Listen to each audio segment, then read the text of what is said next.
का second part है जो आने वाले चंद दिनों में बकौल इमरान नियाज़ी साहब के वो करने जा रहे हैं। पिछली लॉन्ग मार्च के ज़रिए जो एक कोशिश की गई इंतशार फैलाने की और अमन अमान तबाह करने की, अल्लाह ताला के फ़ज़ल से उसको हमने बहुत कामयाबी के साथ उनको पसपा होने पर मजबूर किया। और जब वो इस्लामाबाद पहुँचे और उन्होंने देखा, पीछे मुड़ के देखा, तो तादाद इतनी कम थी कि उनको ये खदशा पैदा हो गया कि अगर मैं रेड जोन गया तो मुझे गिरफ्तार ना कर लिया जाए। इमरान खान साहब को गिरफ्तारी का फोबिया है। वो एक ज़हनी मर्ज में मुब्तला हैं जिसके तहत इंसान गिरफ्तारी से उस पर शदीद खौफ तारी होता है, शदीद परेशानी लाहक होती है। इसलिए आपने देखा होगा कि माजी में जब वकला तहरीक के दौरान मुख्तलिफ रहनुमा गिरफ्तार हुए, जिसमें हमारी पार्टी के रहनुमा शामिल थे, पीपल्स पार्टी के रहनुमा शामिल थे, दीगर जमातों के रहनुमा शामिल थे, तो इमरान अहमद खान साहब उस वक्त भी दीवार फलांग कर भाग गए थे। और जब दीवार फलांगी तो उन्होंने कहा कि मैंने एक 10 फुट की दीवार फलांगी और जैसे ही मैं दीवार के उस पार पहुंचा तो मैंने देखा एक और दीवार थी, तो मैंने वो भी फलांगी और मैं फरार होने में कामयाब हो गया। मेरी बहनें घर पर थीं, मगर मैंने यही बेहतर जाना कि इस मौके पर दीवार फलांग कर फरार हुआ जाए।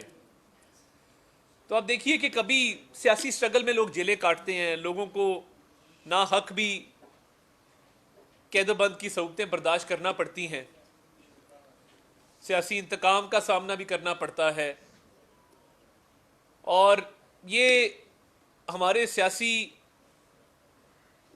प्रोसेस का हिस्सा है।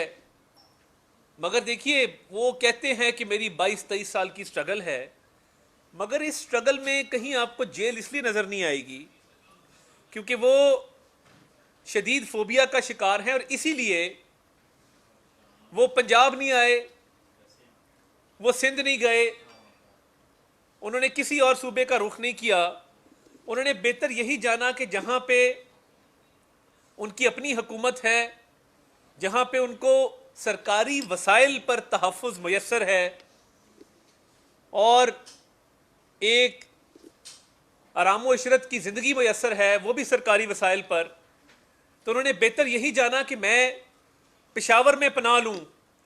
और जैसे ही इस्लामाबाद दाखिल होने पर देखा कि वो लोगों को मोबिलाइज करने में नाकाम रहे हैं, तो उन्होंने फिलफौर वहाँ से दौड़ लगाई और बहाना करके वापस पेशावर चले गए। हालांकि आप जानते हैं अफवाहें थीं कि वो बनी गाला चले गए हैं, आपकी रिहाइश या बनी गाला में है या जमान पार्क लाहौर में है, मगर नहीं, आप पर इतना खौफ तारी है कि आप पेशावर में पनाह लेकर बैठे हैं। देखिए, हुकूमत इस बारे में बिल्कुल क्लियर थी कि हमने किसी को अमन अमान तबाह नहीं करने देना, हमने किसी को अफरा तफरी फैलाने नहीं देनी, हमने किसी को ये हक नहीं देना कि वो अवाम के जानो माल के साथ खेले, और अवाम के जानो माल का तहफ़्फ़ुज़ हमारी आइनी और कानूनी जिम्मेदारी है। पंजाब के अंदर जो मुकदमात दर्ज हुए, हम आज भी अपनी पुलिस फोर्स के साथ खड़े हैं, हम आज भी अपने अफसरान के साथ खड़े हैं जिनको इनके मुख्तलिफ रहनुमाओं ने वीडियो क्लिप्स के ज़रिए थ्रेट किया। और ये इतनी दीदा दलेरी है कि कमाल अहमद नामी कांस्टेबल को सीने में गोली मारकर शहीद किया गया, और ये लॉन्ग मार्च के आगाज़ से पहले ये कार्रवाई हुई। मुख्तलिफ मकामात पर पुलिस वालों पर तशद्दुद किया गया। लाहौर में भी जो मनाज़िर आपने देखे कि एक पुलिस वाले को गाड़ी के नीचे देने की कोशिश की जा रही है, आप किसी को गाड़ी के नीचे देंगे तो रद्द अमल तो आएगा। और जो मेट्रो स्टेशन जलाए गए, दरख्त जलाए गए, सरकारी अमलाक को नुकसान पहुंचाया गया, इनसे इसकी जहनीत वाज़ेह होती है कि इमरान अहमद नियाज़ी ये चाहते थे कि मैं इक़्तिदार में नहीं रहा, मैंने 3.5 साल इस मुल्क को तबाही के दहाने पर खड़ा कर दिया है, 1 मेगावाट बिजली नहीं लगाई, मईशत को तबाहाली का शिकार किया, तो अब मैं इक़्तिदार में नहीं रहा तो मैं इंतशार फैलाऊं और मैं अफरा तफरी फैलाऊं, मैं एनार्की फैलाऊं और ऐसे हालात पैदा कर दूं कि यहां पर हर तरफ दंगा फसाद हो रहा हो, गली मोहल्लों में लड़ाइयां हो रही हों। तो हमने अल्हम्दुलिल्लाह हुकूमत की रिट को कायम किया और ये कानूनी कार्रवाई जो उन लोगों के खिलाफ की गई जिन्होंने सरकारी अमलाक को नुकसान पहुंचाया, जिन्होंने अमन व अमान को तबाह करने की कोशिश की, वो बिल्कुल कानून के दायरे के अंदर रहते हुए की गई। अब आज इन्होंने 22A-22B की एक एप्लीकेशन दी है कि उन अफसरान के खिलाफ पर्चे काटे जाएं जिन्होंने गिरफ्तारियां की या जिन्होंने ड्यूटी के दौरान जो लोग नक्शे अमन में मुलव्विस थे उनको रोका, उनके खिलाफ कानूनी कार्रवाई की। तो हम इसके लिए भरपूर तौर पर तैयार हैं। किसी अफसर के खिलाफ आपको गैर कानूनी कार्रवाई नहीं करने देंगे। 22A-22B पर जस्टिस आसिफ सईद खोसा साहब की बतौर चीफ जस्टिस जजमेंट्स मौजूद हैं कि इसका बेदरेग इस्तेमाल नहीं हो सकता। हम जानते हैं कि आप जब दोबारा लॉन्ग मार्च के लिए आएंगे अपने लाहो लश्कर के साथ तो आप चाहेंगे कि इस दफ़ा अमन व अमान ज़्यादा ख़राब हो, इसीलिए आप इन अफसरान के खिलाफ कार्रवाई की दरख्वास्त दे रहे हैं। मैं हुकूमत पंजाब की तरफ से ये वाज़े कर दूं, हम हर सिपाही हर अफसर के पीछे खड़े हैं, उनको भरपूर कानूनी मावनत भी फराहम करेंगे और किसी को ये इजाज़त नहीं देंगे कि वो किसी अफसर किसी अहलकार के खिलाफ कोई गैर कानूनी हथकंडा इस्तेमाल करे। हम इस बारे में बिल्कुल क्लियर हैं और वज़ीर आला ने इस बारे में अपनी वाज़े पॉलिसी दे दी है। आप दोबारा आएंगे, हम आपको दोबारा रोकेंगे। जो चीफ मिनिस्टर गिलगित बल्तिस्तान ने किया, जो चीफ मिनिस्टर खैबर पख्तूनख्वा ने किया, सरकार के पैसों से लिए हुए गैस मास्क, सरकार के पैसों से खरीदे गए आंसू गैस के शेल, सरकार के पैसों से खरीदी गई गन्स, सरकार के पैसों से खरीदी गई आंसू गैस वाली गन्स, ये सरकारी खजाने से टैक्स पेयर्स के पैसे से इसलिए नहीं खरीदी गई थी कि ये दो सूबे, हम चाहते हैं वफाक और सारे सूबे आपस में हमांगी का मुजाहरा करें, मगर आपने क्या किया? दो सूबों ने सूबा पंजाब पर हमला किया और सूबा पंजाब के सरजमीन को पार करते हुए वफाक पर हमले की कोशिश की, सरकारी वसाइल के इस्तेमाल पर। हम पहले दिन से कह रहे थे कि आप पुरअमन एहतजाज करें, आइन और कानून आपको हक देता है कि आप पुरअमन एहतजाज करें, बतौर सियासी पार्टी एहतजाज करें, मगर सरकारी अहलकार साथ लेकर, सरकारी असला साथ लेकर, सरकारी आंसू गैस साथ लेकर जब आप हवाई फायरिंग करेंगे और आकर हमलावर होंगे तो इसकी दोबारा भी इजाज़त नहीं दी जा सकती। हमने सीएम गिलगित बल्तिस्तान के खिलाफ अटक के ज़िले में पर्चा दर्ज पहले ही कर दिया था और बाकी भी जो लोग मुलव्विस हैं उन पे पर्चे दर्ज किए जाएंगे, कानून हरकत में आएगा। क्योंकि आपने जो आग लगाई, जो जलाओ घेराव किया, जो सरकारी अमलाक को नुकसान पहुंचाया, ये आपके पास गिलगित बल्तिस्तान के सूबे के वसाइल और खैबर पख्तूनख्वा के सूबे के वसाइल इसलिए नहीं हैं, वो इसलिए हैं कि लोगों को सस्ती रोटी दें, लोगों को सस्ती चीनी दें, लोगों के जानो माल का तहफ़्फ़ुज़ करें। ये बंदूकें अगवा रोकने के लिए हैं, ये रेप रोकने के लिए हैं, ये बंदूकें आम शहरियों के तहफ़्फ़ुज़ के लिए हैं। ये बंदूकें इसलिए नहीं हैं कि अली अमीन गंडापुर उठाए और आपके सियासी मकासद को और आपके जो मज़मूम मज़ाइम हैं उनको पूरा करने के लिए फायरिंग करता फिरे। हम अपनी फोर्सेस के भी जानो माल का तहफ़्फ़ुज़ करेंगे। हम किसी सिपाही को, किसी अहलकार को, किसी अफसर को आपकी अना और आपके अनाद की भेंट नहीं चढ़ने देंगे। आपको हरगिज़ ये इजाज़त नहीं दी जाएगी कि आप आएँ और सरकारी असला इस्तेमाल करके, सरकारी आंसू गैस इस्तेमाल करके पंजाब की फोर्सेस पर हमला करें, पंजाब की पुलिस पर हमला करें, बावर्दी अफसरान साथ लाएं। मैं फेडरल गवर्नमेंट को भी दरख्वास्त की है कि आईजी गिलगित बल्तिस्तान के खिलाफ भरपूर कार्रवाई अमल में लाई जाए। उनके बावर्दी अफसरान इस लॉन्ग मार्च में शरीक थे और अटक के पुल पे उन्होंने महाजाराई की पंजाब पुलिस के एहलकारों और अफसरान के साथ। तो हम बिल्कुल इस मामले में क्लियर हैं, हम डिटर्मिन्ड हैं। हमने ये फैसला किया है कि जो कोई किसी गैर कानूनी फेल में मुलव्वस होगा उसके खिलाफ कानूनी कार्रवाई करेंगे। और हमें पता है कि आपके पास नंबर नहीं है, आपसे लोग इकट्ठे नहीं हुए। शफकत महमूद के खिलाफ भी आपकी पार्टी कार्रवाई करने का सोच रही है। लाहौर में किसी चिड़ी ने पर नहीं मारा, आपके लोगों ने आपकी कॉल को मुस्तरद किया। पूरे पंजाब से कोई शख्स नहीं निकला। और ये जो बड़े बड़े दावे करते थे फवाद चौधरी जैसे, खुद छुपकर पतली गली से जा निकले, तो कितने आपके लोग जो खैबर पख्तूनख्वा से आप सरकारी लोग लेकर आए थे, उनके तो ड्यूटी आवर्स होते हैं, वो सियासी कारकुन थोड़ी हैं। वो तो 9 से 5 उनकी नौकरी थी। वो जब नौकरी का ओवर टाइम हुआ, जब शाम ढली, जब रात के 10-11 बजे, तो उन्होंने तो आपको मुड़ के कहा कि भाईजान हम तो सुबह 9 बजे दफ्तर आते हैं, 5 बजे घर चले जाते हैं। तो ये ओवर टाइम चल रहा है कि रात के 10 बज गए हैं। तो आपने मुड़ के देखा, आपके पास तादाद नहीं थी कि आप रेड जोन तक भी जाते। तो अपनी नाकामी और जो आपने बुलंदोबांग दावे किए, ये अवाम आपको पहले ही मुस्तरद कर चुकी थी। अब आपकी अपनी पार्टी में लोग मौजूद नहीं हैं जो मोबिलाइजेशन कर सकें। आप उस महाज पर भी नाकाम हो चुके हैं। हम वाज़े पैगाम दे दें, हम पूरी कानूनी जंग लड़ेंगे अपने अफसरान के लिए, अपने एहलकारों के लिए।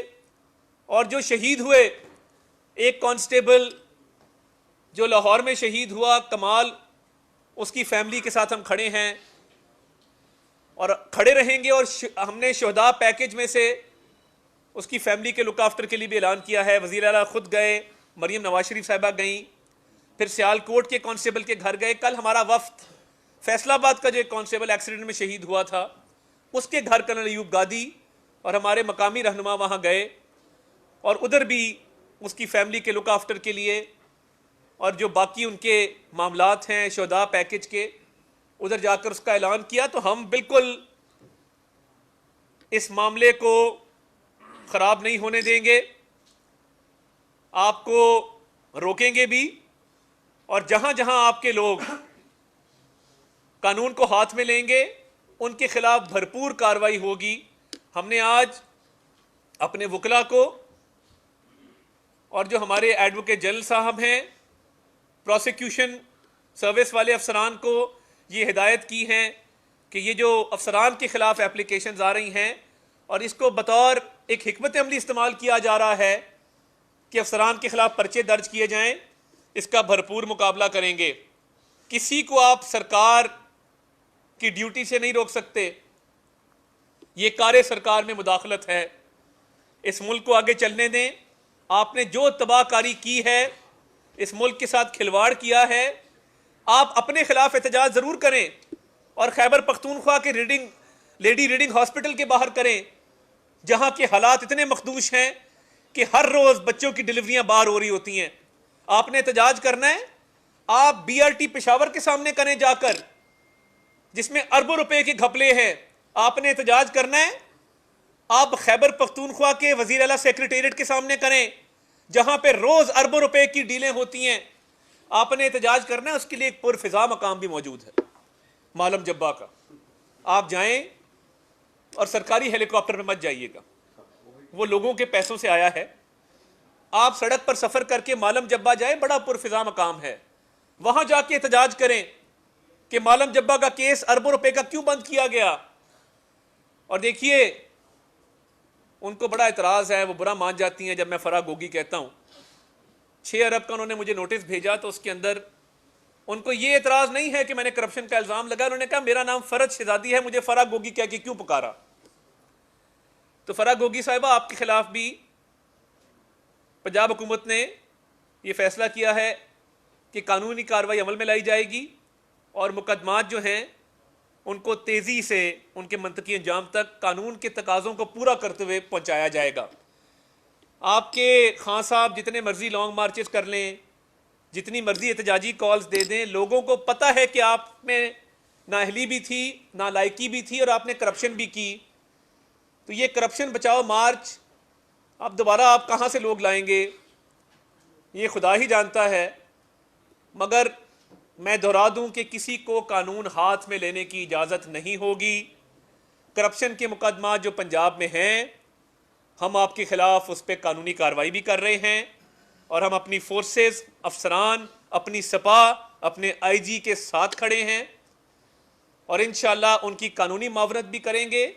और बतौर वज़ीर मैं आपको ये यकीन दिलाता हूँ कि हम भरपूर काबीना भी दफा करेगी अपनी सपा का, अपने आईजी का, अपने अफसरान का, अपने एहलकारों का। बहुत शुक्रिया।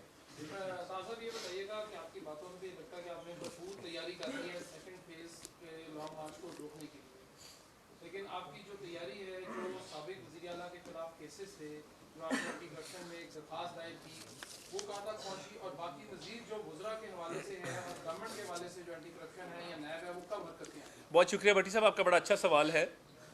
आपको पता है कि गौहर नफीस के हटाए जाने के बाद एक कंफर्म डीजी एंटी करप्शन तैनात अभी नहीं किया गया था। 4 दिन कबल आज से राणा जब्बार साहब को डीजी एंटी करप्शन के ओहदे पर तैनात किया गया है और उनके ऑर्डर हो गए हैं और उनको ये मैंडेट दिया गया है कि वो एक ऑनेस्ट, अपराइट और शरीफ अफसर हैं और उन्हें कहा गया है कि जो जो करप्शन के मुकदमात हैं उसमें कानूनी तकाजे पूरे करते हुए इंसाफ की फराहमी को इंश्योर किया जाए, मगर जहाँ पर गबन हुआ है, जहाँ पर फ्रॉड हुआ है, जहाँ पर करप्शन हुई है, उसके लिए ज़ीरो टॉलरेंस है। उनको ये मैंडेट दे दिया गया है और बहुत जल्द आप देखेंगे कि कानूनी कार्रवाई इन लोगों के खिलाफ जिन्होंने करप्शन की, अवाम का पैसा लूटा, उनके खिलाफ कानूनी कार्रवाई अमल में लाई जाएगी। अच्छा अता भाई, यहाँ पर अभी बात करें तो फराह खान के हवाले से आप कह रहे हैं किन केसेस, कोई केसेस आपके पास आए होंगे, किन केसेस के हवाले से इंक्वायरी होने जा रही है? और दूसरा, अवाम का सबसे बड़ा मसला जो है वो महंगाई है, उसके हवाले से क्या इकदाम करने? बहुत शुक्रिया। देखिए, एक तो आमदन से ज़ायद असासों का केस है, अफसरान की पोस्टिंग ट्रांसफर्स में पैसे लिए जाने का केस है, हाउसिंग सोसाइटी का केस है और हमारे पास दस्तावेजी सबूत मौजूद हैं जहाँ जहाँ पे कमीशन लिए गए ठेकों के अंदर, तो वो तो कार्रवाई अमल में लाई जाएगी। दूसरा, जो महंगाई के हवाले से मामला है, हुकूमत ने आटे के ऊपर जो 200 अरब रुपए की सालाना सब्सिडी देने का फैसला किया था, आटे का थैला 10 किलो का 490 रुपये पर बरकरार रहेगा, जिसकी मार्केट में कीमत 650 रुपये है। और वो कुछ शिकायत हमें मौसूल हुई थी कमालिया से, फैसलाबाद से, मीडिया ने उसको रिपोर्ट भी किया। उसको हमने फिर चेक किया तो कुछ जगह पर 800 रुपये का जो थैला फ़रोख्त हो रहा था उसको वापस लेके आया गया है 490 पर। और फूड डिपार्टमेंट को, चीफ सेक्रेटरी साहब को भरपूर हिदायत हैं कि वज़ीर आला रोज़ाना की बुनियादों पर इस पर ब्रीफिंग लेंगे जो अशियाए खुर्दोनोश हैं। और आप देखिए कितने अफसोस की बात है, एक पोल्ट्री फार्म की वीडियो वायरल की गई जिधर लोग मुर्गियां लूट रहे हैं और कहा गया कि ये वज़ीर आला का पोल्ट्री फार्म है, महंगाई के सताए अवाम ने हमला कर दिया। और वो देखिए, ये इस तरह की वीडियोस, आपके पास इस तरह की भी बहुत वीडियोस होती हैं और भी तरह की बड़ी वीडियोस होती हैं। तो ये वज़ीर आला का ना उससे कोई ताल्लुक है, ना उनका कोई ऐसा फार्म है। ये व्हाट्सएप पे वायरल किया गया। हम बाकी भी देखिए, घी की सब्सिडी के हवाले से भी हुकूमत ने फैसला किया है। बहुत जल्द वज़ीर आला एक पैकेज का ऐलान करेंगे जिसमें घी और चीनी, ये 2 एसेंशियल आइटम्स की कीमत में कमी करके तो इसमें भरपूर आवाम को रिलीफ दिया जाएगा। प्राइस कंट्रोल कमेटियाँ हर ज़िले में, देखिए हमें कहा जाता था इनके दौर में भी कि हमारे दौर में जो प्राइस कंट्रोल कमेटियाँ थी बड़ी फाल थीं। लोग बाकायदा जाकर बाज़ारों में, गली मोहल्लों में, करियाना स्टोरों पर जाकर अशियाए खुर्दनोश की कीमतें चेक करते थे, तो वो भी फाल उनको कर दिया गया है। अनकरीब वज़ीर आला एक बड़ा ऐलान करेंगे। मगर हम समझते हैं कि आटा जो एक बेसिक कमोडिटी है, और मैं आपको बताऊं, हमने रिकॉर्ड मुद्दत में जो आटा प्रोक्योर किया है वो तारीख में कभी नहीं हुआ। 50 लाख टन आटा हमने प्रोक्योर किया। KPK गवर्नमेंट की डिमांड है कि उनकी प्रोक्योरमेंट पूरी नहीं हुई। हमारे भाई हैं, मैं हाथ जोड़ के कहता हूं कि अब उनकी डिमांड आ रही है कि 20 लाख टन आटा या 2 लाख टन आटा, कभी कहते हैं कि जी एक तादाद कभी दूसरी, वो हमें गंदम फराहम की जाए। देखिए उनकी फॉर्मल रिक्वेस्ट आई है और ये हमारी जिम्मेदारी है पंजाब की कि वो बाकी सूबों की भी ज़रूरियात पूरी करें, हम इससे बिल्कुल पीछे नहीं हटेंगे। मगर मैं महमूद खान साहब को कहना चाहता हूँ कि आप मीडिया पर आकर बहुत तल्ख ज़बान इस्तेमाल करते हैं और बाद में हमें लेटर भेजते हैं कि गंदम फराहम की जाए। हम ज़रूर करेंगे, मगर आपके अपने टारगेट भी थे, आपने भी जो गंदम की प्रोक्योरमेंट है वो करनी थी, तो आपका सूबा क्यों नाकाम रहा है? बहरहाल कतई नज़र इस बात से हमें वज़ीर आज़म की भी हिदायत है कि हमने खैबर पख्तूनख्वा की गंदम की रिक्वायरमेंट पूरी करनी है। जहाँ तक मैंने तय की है, आप यंगेस्ट इतने अहम पोर्टफोलियो में मिला है और आप यंगेस्ट हैं, इतनी एज में किसी को इतना बड़ा पोर्टफोलियो नहीं मिला।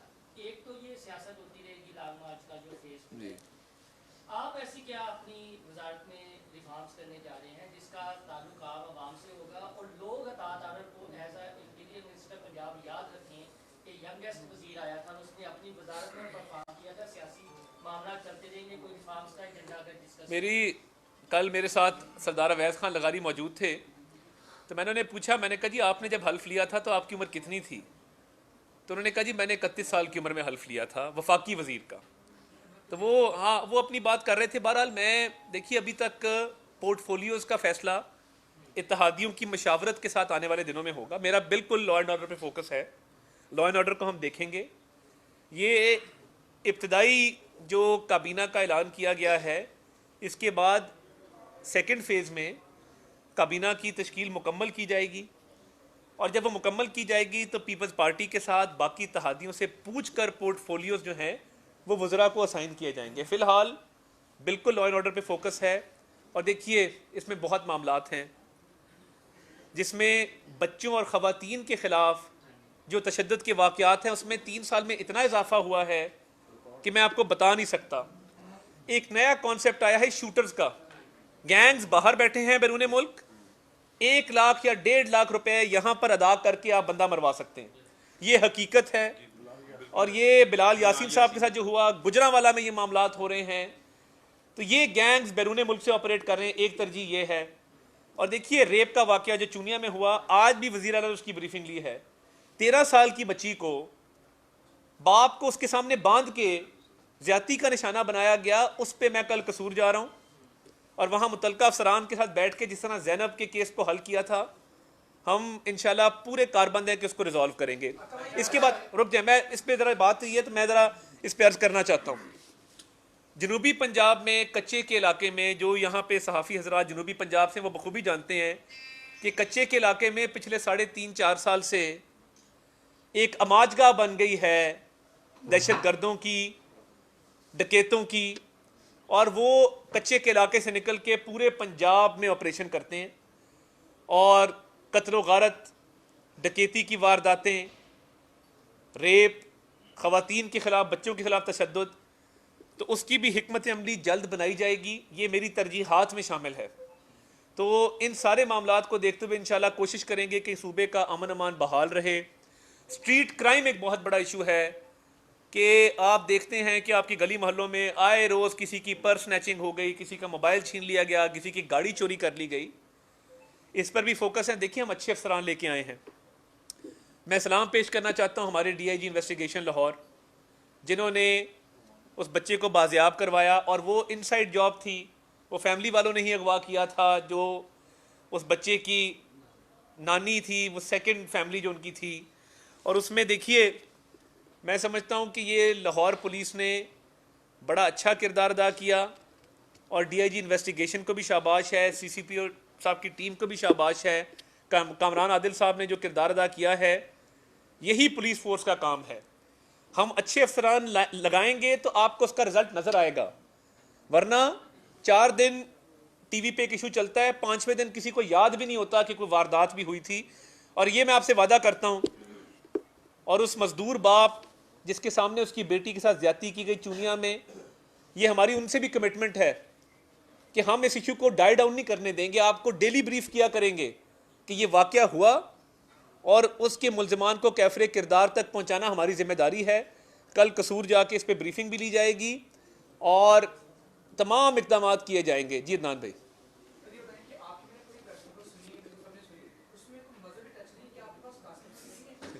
देखिए आपका बड़ा, अदनान साहब आपका बड़ा अच्छा सवाल है। देखिए वो थोड़ा जिहा म्यूजिक में दे दियो, पंजाबी टच से सुना था और वो पंजाबी टच हमने देखा भी धरनों के दौरान। तो वो कभी पंजाबी टच आता है तो उसके बाद कान में कोई कहता है जी मजहबी टच दे दें। तो ये नौसरबाजों का जो टोला है जिसका काम ही ये है कि कभी मजहबी टच देना, कभी नाच गाने की तरफ लोगों को लेके जाना, तो इनसे मैं कहना चाहता हूँ सियासत करें और आके अवाम की आपने खिदमत नहीं की, हम कर रहे हैं, हमारे रास्ते में रोड़े मत अटकाएं। और आपने अमर बिल मारूफ का नारा लगाया और ख़ुद आपके जो मामलात हैं वो अमर बिल मारूफ, काश आपने फरा गोगी साहिबा को और अपने घर बनी गाला भी बता दिया होता कि अमर बिल मारूफ क्या होता, उसका दर्स दिया होता तो उनको पता होता कि अमर बिल मारूफ के तहत हमने करप्शन नहीं करनी, हमने तोशे खाने की घड़ी नहीं बेचनी, हमने अफसरान को पैसे लेकर तैनात नहीं करना। और ये जो मैं लॉ एंड ऑर्डर की बात कर रहा हूँ, जो अफसर पैसे दे के लगेगा ना वो क्राइम कंट्रोल नहीं करेगा, वो पहले कोशिश करेगा कि अगर मैंने 3 करोड़ दिया है वो मैं 6 करोड़ 7 करोड़ कमाऊंगा तो मेरा हिसाब बराबर होगा। इसलिए क्राइम कंट्रोल इस सूबे में नहीं हुआ क्योंकि जो अफसरान लगाए गए थे, जो उन्होंने तावान दिया था वो उन्होंने वापस करना था। तो आप पूछ लेना हमने जो अफसरान लगाए हैं उसका क्या म्यार है, आपके सामने है। और एक खातून अफसर भी हमने लगाई, उस पर बड़ी चहमगोइयाँ हुई।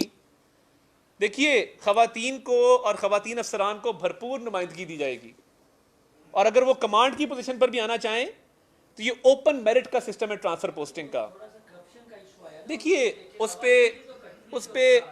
पे बात हो सकती है, उस पे तहकीकात हो सकती हैं, वो खुद भी इसका जवाब दे रही थी, मगर आपको मैं ये बात बिल्कुल गारंटी करना चाहता हूँ कि इस एडमिनिस्ट्रेशन में किसी करप्ट अफसर की कोई जगह नहीं है। और वज़ीर आला की ये हिदायत हैं, अफसरों को जब फील्ड में भी भेजते हैं ये कह के भेजते हैं कि आपने वज़ीर आला को नहीं देखना, आपने हमें नहीं देखना, आपने एक गरीब मजदूर को, गरीब किसान को और एक शहरी को देखना है जिसके जानो माल के तहफ़्फ़ुज़ के लिए अल्लाह ताला ने आपको इस कुर्सी पर बिठाया है। जी इस बात की इतलात है कि कुछ साबिक जो सूबाई गुजरा है लॉन्ग मार्च में उन्होंने खुद राब्ते किए कि हम गिरफ्तारी देना चाहते हैं ताकि बहुत सारे मामलात से बच जाए।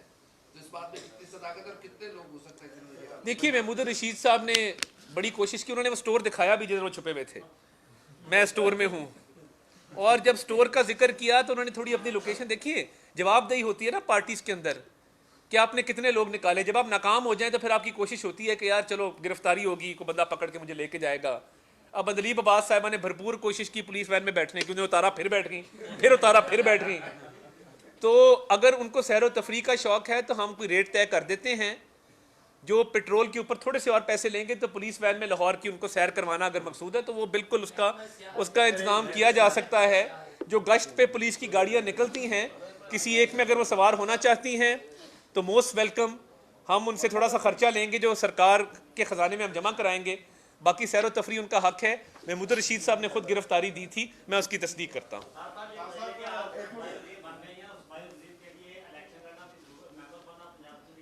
जी देखिए वो मैं वो 6 महीने बाद फैसला करूँगा। मेरा आबाई इलाका गुजरांवाला है जहाँ से मेरे छोटे भाई बिलाल फारूक तारड़ MPA हैं और हमारा वहाँ पे एक पुराना सियासत का सिलसिला भी है। और वो जो हमला बिलाल साहब पे भी हुआ था उसकी भी तहकीकात जारी हैं क्योंकि बिल्डिंग पे स्ट्रेट फायर किए गए थे, उनका फोरेंसिक एनालिसिस भी करा लिया गया है और जल्द इंशाल्लाह उस केस की पेशरफ्त के हवाले से भी मैं आपको आगाह करूँगा। और जी भाई मेरा ये सवाल है कि एक मरतबा फिर लोग ये तैयार हैं, लोग हमारे पार्ट 2 फिल्म देखने के लिए रास्ते बंद होंगे, बच्चे स्कूल नहीं जा सकेंगे, लोग घरों में रुके रहेंगे, छुट्टियां होंगी। और दूसरी बात ये है कि पंजाब में नंबर ऑफ गेम क्या है, अगर जो तरीके साहब के जो 5 मखसूस से जो सीटें वो शामिल हो जाती हैं और दूसरा जो मुनेवर अरकान है नून लीग के वो भी अपना वोटिंग कास्ट तो क्या नंबर ऑफ गेम है? देखिए जो नंबर गेम है, हम इस वक्त अल्लाह ताला के फजल से 174 पे पहुंच चुके हैं, उनकी तादाद हमारे से बहुत कम है और हमने पीटीआई के अरकान के साथ राब्ते तेज़ कर दिए और बहुत सारे लोग हैं जिनसे हमारे इस वक्त राब्ते हैं। और आपको पता होना चाहिए कि जो स्पीकर का नो कॉन्फिडेंस है उस पर डिफेक्शन क्लॉज लागू नहीं होता, वो खुफिया राय शुमारी है, सीक्रेट बैलेट है, तो उसकी भरपूर तैयारी जारी है और हम इंशाल्लाह उसको किसी मंतकी अंजाम तक पहुंचाएंगे। पिछली दफ़ा जल्दी जल्दी तिलावत करा के 5 मिनट के अंदर सेशन रैपअप किया गया, तो वो इस दफ़ा हम पूरी तैयारी के साथ आ रहे हैं। और दूसरा देखिए, गर्मियों की छुट्टियां वैसे हैं बच्चों को, मगर फिर भी लोगों के जानो माल का तहफ़्फ़ुज़ भी किया जाएगा और शहरियों को कोशिश की जाएगी किसी किस्म की आमदोरफ्त में तंगी ना हो। और हम इंशाल्लाह, अव्वल तो मुझे उम्मीद नहीं है कि दोबारा आएंगे, मतलब एक लॉन्ग मार्च आप निकालते हैं इतनी तैयारी के साथ और पूरे लाहो लश्कर के साथ, और उसके बाद आप बिल्कुल पसपा होके नाकाम होके वापस लौटते हैं। तो वो सुना था लौट के बुद्धू घर को आए थे, लौट के बुद्धू पेशावर को गए, ये पहली दफ़ा देखा है। तो पूरी तैयारी है इंशाल्लाह, किसी को तंगी नहीं होने देंगे। Last question. अच्छा ठीक ठीक। गवर्नर को तैनात कर दिया गया, आपकी हुकूमत के खिलाफ जो अदालत में दरख्वास्त है, क्या वो गैर फाल हो जाएंगी कि उनका कोई फैसला आ सकता है? और दूसरा ये बता दें कि ज़िमनी इंतखाब में डिसीट होने वाले अरकान को उतारा जाएगा कि यहाँ कुछ अच्छे उम्मीदवार आप अपनी जमात से भी सामने लाएं? देखिए, पहली बात तो ये है आप खुद भी उम्मीदवार कि गवर्नर की तैनाती जो है, लाहौर में पहले आजमा लिया एक बार। अच्छा, वो गवर्नर की तैनाती क्योंकि हुकूमत की तरफ से हुई है तो बहुत सारी दरखास्तें गैर फाल हो जाएंगी और हमारी ये तवक्को है कि अदालत भी, हमेशा उन्होंने आइन और कानून के दायरे के अंदर रहकर फैसला किया है, तो अदालतें इस पर अपना फैसला दे देंगी जो कि काबिल कबूल होगा। जो मेंबरान हैं जो डी सीट हुए, वो हमारे लिए हमारे मोहसिन हैं, ज़मीर की आवाज़ पे फैसला करने वाले लोग हैं। जहाँ जहाँ से वो इलेक्शन लड़ेंगे, मुस्लिम लीग नून का कोई उम्मीदवार वहाँ पर नहीं होगा, उनको मुस्लिम लीग नून की इंशाल्लाह टिकट जारी की जाएगी और उनकी भरपूर इलेक्शन कैंपेन लड़ी जाएगी। और बहुत जगहों पे ना मुस्लिम लीग नून का उम्मीदवार होगा ना पीटीआई का होगा, अल्लाह के फजल से। तो मैं ये समझता हूँ कि ये इलेक्शन कैंपेन एक भरपूर कैंपेन होगी और इंशाल्लाह ये सारे मेंबरान दोबारा जीत कर वापस आएंगे। पेट्रोल 30 से 35 लीटर बढ़ा, उसके असरात ये आए हैं कि हर चीज की कीमत में, चाहे वो किराए हैं या सब्जियों के रेट हैं, दूध है, दही है, हर चीज के रेट में कितना इजाफा हो चुका है। आम बंदा चाहे वो मजदूर है या तनख्वाहदार है, उसके लिए घर का खर्च पूरा करना इंतहाई मुश्किल हो चुका है। राइस का मीटर की आपने बात कर दी कि वो तशरीफ भी दी जा चुकी है, लेकिन हमारी जो फालियत है वो कहीं पर भी नजर नहीं आ रही। इस हवाले से अवाम का जानो माल का तहफ़्फ़ुज़ तो आपने नहीं चल रहा, इसका जो माशी तहफ़्फ़ुज़ है वो भी आपकी ही जिम्मेदारी है। जी बिल्कुल, आप दुरुस्त फरमा रहे हैं। आटे पे जो पॉलिसी ली गई वो आसान फैसला नहीं था। सरकारी ख़जाने से 200 अरब की सब्सिडी, बहुत बड़ी और ख़तीर रकम है, वो दी गई। आने वाले दिनों में आप देखेंगे कि मज़ीद अशियाए खुर्दनोश पे वज़ीर आला ख़ुद पॉलिसी का ऐलान करेंगे और उसमें कमी वाक़ई की जाएगी। और देखिए, जब इंटरनेशनल मार्केट में पेट्रोल की प्राइस बढ़ी तो इमरान नियाज़ी साहब की कश्ती डूब रही थी, जाते जाते उन्होंने इंटरनेशनल मार्केट में प्राइस बढ़ रही थी, इधर सब्सिडी दे दी, इधर मज़ीद कमी कर दी। हालांकि उलट होता है, जब बैनुल अक़वामी मंडी में तेल की कीमतें ऊपर जाती हैं तो आप यहाँ पे भी इजाफा करते हैं। वो ट्रैप था और जाते जाते समरी भी मूव कर गए इजाफे की। तो देखिए, हम तो 3.5 साल से जेलों में थे, अपोजिशन बेंचेस पे थे। इमरान नियाज़ी साहब की तबाहकारियों और जो उन्होंने मईशत की बर्बादी की, हमने अब उसको संवारने का बेड़ा उठा लिया है और उसमें जो मुश्किल फ़ैसले होंगे वो खाली मुश्किल फ़ैसले नहीं होंगे, हर मुश्किल फ़ैसले के साथ एक रिलीफ मुंसलिक होगा। जो सब्सिडी अशियाए खुर्दनोश पे देंगे वो माजी में कभी नहीं दी गई, और ये नहीं करेंगे कि उस्मान बुज़दार ने कभी सब्सिडी नहीं दी। 3 अरब रुपए की सब्सिडी चीनी की एक्सपोर्ट पे दे दी अपने दोस्तों को नवाजने के लिए। हम वो काम करेंगे, वो सब्सिडी देंगे जो एक आम शहरी और आम आदमी तक पहुंचे। आटा अगले 48 घंटों में आपको नजर आएगा कि पूरे पंजाब में इंशाल्लाह 490 रुपए का 10 किलो का थैला मिलेगा। और जहां कोई गिरां फरोशी हुई या जहां पे आपको नजर आया ओवर प्राइसिंग, वहाँ पे इंतज़ामिया को हिदायत हैं कि गिरफ्तारी समेत तमाम तर ऑप्शन इस्तेमाल करें। किसी को इजाज़त नहीं है कि वह आवाम की जेब पे डाका डाले। इलेक्शन हो रहा है 20 हल्कों में पंजाब के, लाहौर में इसमें 4 सूबाई हल्के हैं, तो ये एक टफ जो है आगे एक टाइम है पोलिटिकली, तो इसको आप लॉ एंड ऑर्डर के हवाले से किस तरह आप इसको जो है देख रहे हैं, क्योंकि लाहौर का जो है वो महज दोनों पार्टीज़ के लिए बहुत ज़्यादा अहमियत का हामिल है। पंजाब में बाकी सीट्स जो है 16 और 4 लाहौर, इसको कैसे आप इसमें सर ये भी कहते हैं कि केपीके के जो वज़ीर आला हैं उन्होंने कहा है कि हम फोर्स लेके आएंगे अपनी, अगर लॉन्ग मार्च का जो दूसरा फेज़ है वो होता है, सर आप उसको रोकेंगे, वो फोर्स लेके आएंगे, क्या इस तरह ये मुल्क बर्दाश्त कर सकते हैं गौर तसादम? देखिए, ज़िमनी इलेक्शन के हवाले से लास्ट टाइम जब NA 133 का ज़िमनी इलेक्शन हुआ तो PTI के पास उम्मीदवार नहीं था। वहाँ पे मुस्लिम लीग नून और पीपल्स पार्टी का मुकाबला हुआ। चीमा साहब ने अपने कागजात खुद मुस्तरद करवाए, फिर अपनी बेगम साहिबा मुसरत साहिबा के कागजात मुस्तरद करवाए, वो मुसरत से मुस्तरद हो गई। तो ये उनकी पॉलिसी थी सोची समझी, जिसके तहत लाहौर में इलेक्शन लड़ना उन्होंने मुनासिब नहीं समझा। तो देखिए, मैं ये समझता हूँ कि वो चाहे मलिक असद खोखर साहब हों, वो चाहे अमीन चौधरी साहब हों, वो चाहे नज़ीर चौहान साहब हों, तो मुझे तो मद्दे मुकाबल उम्मीदवार कोई नज़र नहीं आता, क्योंकि मुकाबला तहरीक इंसाफ में और मुस्लिम लीग नून में हुआ था। अब हमारी इत्तेहादी जमात पीपल्स पार्टी भी ऑन बोर्ड है। तो मैं ये समझता हूँ कि ये बड़ा अच्छा ज़िमनी इलेक्शन होगा। अल्लाह ताला के फजल से हम पुरएतमाद हैं कि हम इंशाल्लाह वाज़े बरतरी इसमें लेंगे और अमन अमान भी कायम रखा जाएगा। और ये भी मैं वाज़े कर दूँ, इन अराकीन के ख़िलाफ़ अगर किसी ने कोई ऐसी कार्रवाई या शरारत करने की कोशिश की या इनको नुकसान पहुँचाने की कोशिश की, तो उसके लिए मैंने स्पेशल एक कानूनी टीम तश्कील दी है। तो वो फिर जो पर्चे होंगे वो इलेक्शन के बाद ही वो लोग बाहर आएंगे।